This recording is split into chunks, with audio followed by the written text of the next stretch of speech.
En un país llunyà del que ningú en coneix el nom, hi havia una platja preciosa on la sorra era feta de molletes de pa i l'aigua del mar eren gotes de suc de pruna.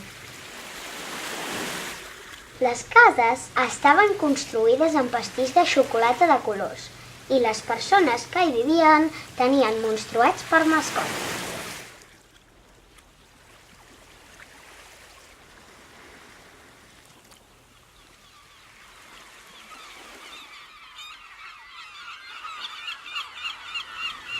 A l'Òscar, que estudiava biologia marina, li agradava navegar i passava moltes hores a la platja amb la seva barqueta.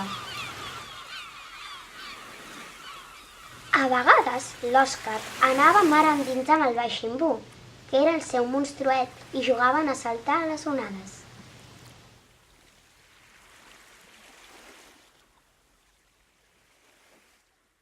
La Clara estudiava magisteri perquè volia ser mestra de naturals. Per guanyar-se uns dinerets mentre estudiava, la Clara feia de cangur dels bessons Narcís i Margalida, que anaven a segon de primària i sempre volien que la Clara els expliqués contes d'animals.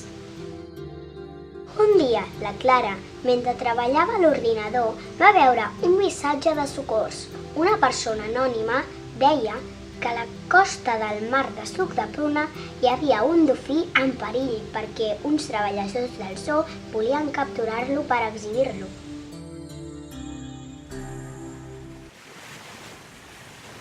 La Clara va demanar a l'Òscar que sortís a la mar per fer una mirada amb la seva barca i l'Òscar se n'hi va anar de seguida acompanyat d'en Baiximbu.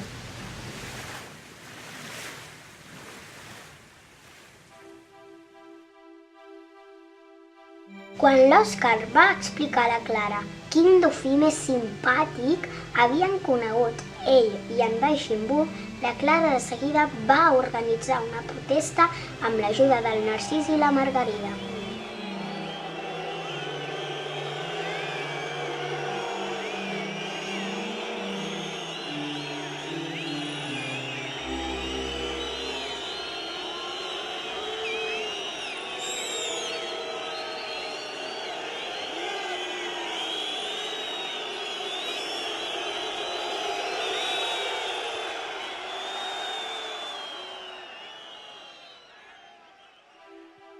La Clara, en Baiximbu, els bessons i l'Òscar van anar a convèncer els treballadors del zoo perquè retornessin el pobre animal a casa seva, al mar.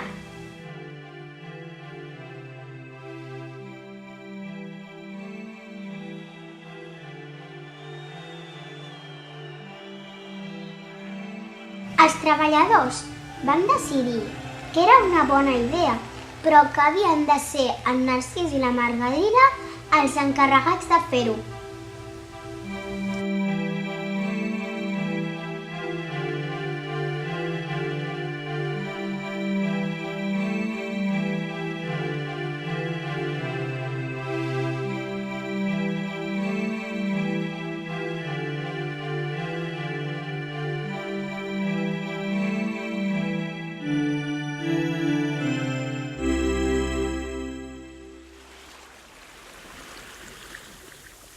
Dit i fet, els bessons van anar a la platja i van deixar el dofí en llibertat, mentre l'Òscar, la Clara i en Baiximbu els observaven des de la barca.